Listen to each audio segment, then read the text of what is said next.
Good morning, students. Today we learn about operation on processes.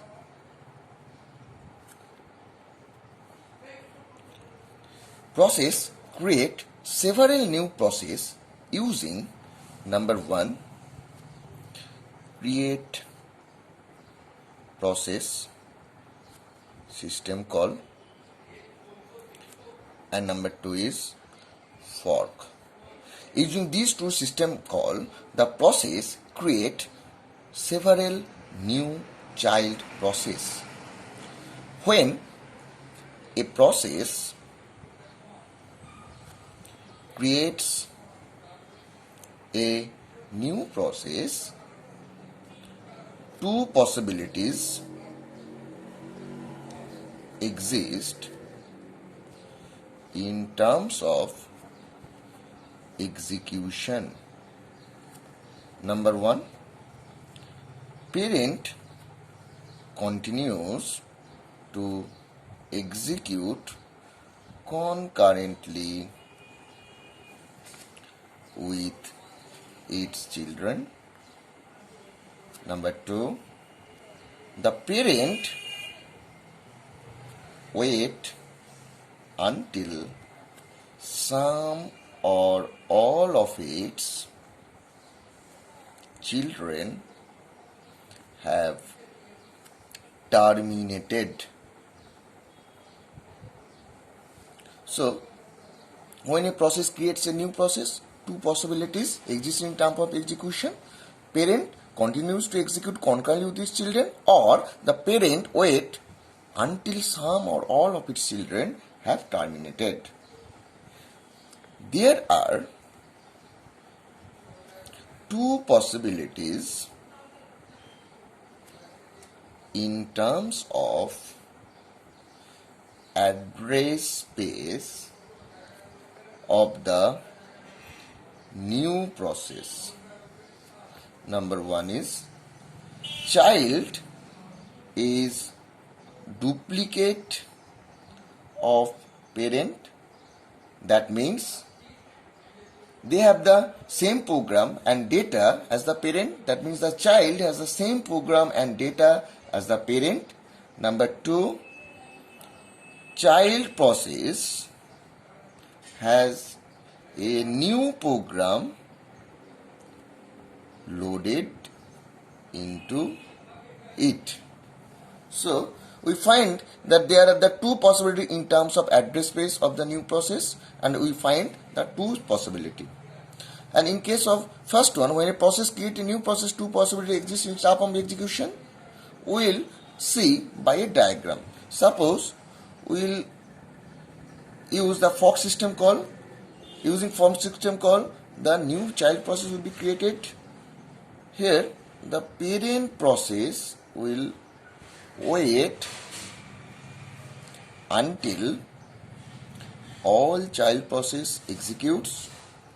After child executes, then the child will exit using exit system call, and the parent, after waiting for the child to get completed, the parent will resume its operation. Next, we will take a code. Suppose PID equal to fork. If PID less than 0, then error.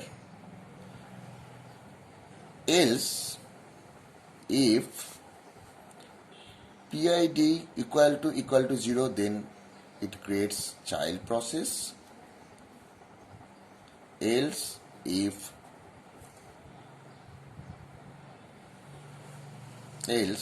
printf child complete. Here, what is fork?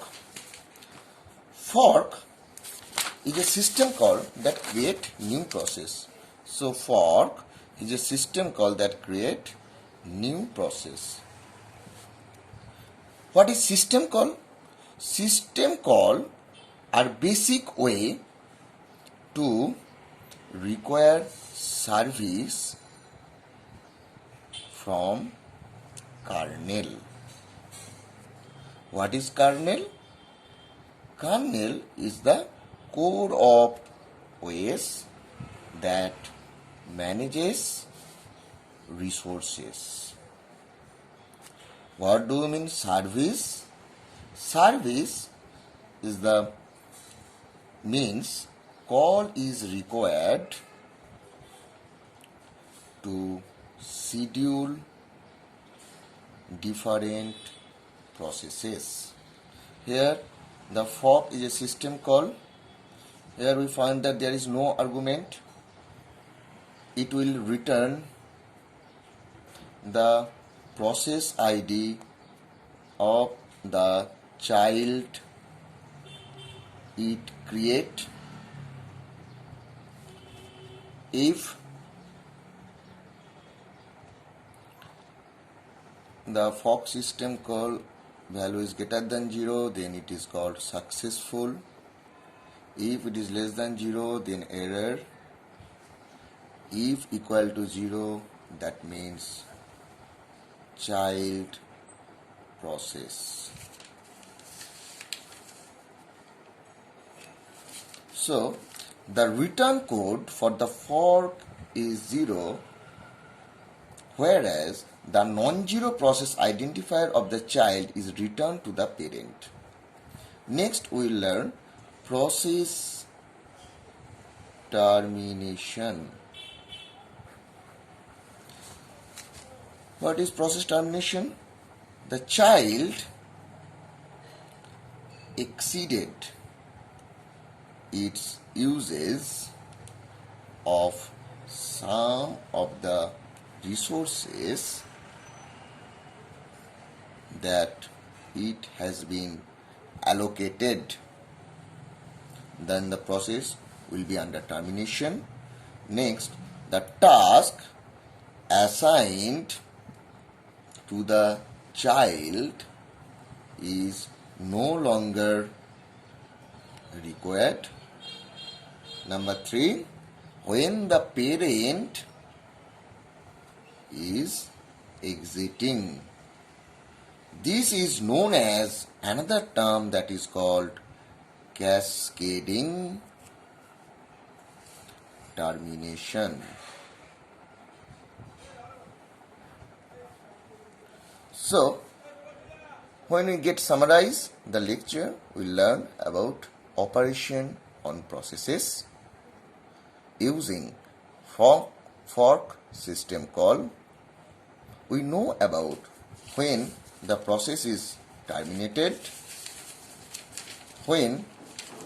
how to create the child process, and when a process create a new process, we find that there are two possibilities in terms of execution, and we also find the address space of the new processes.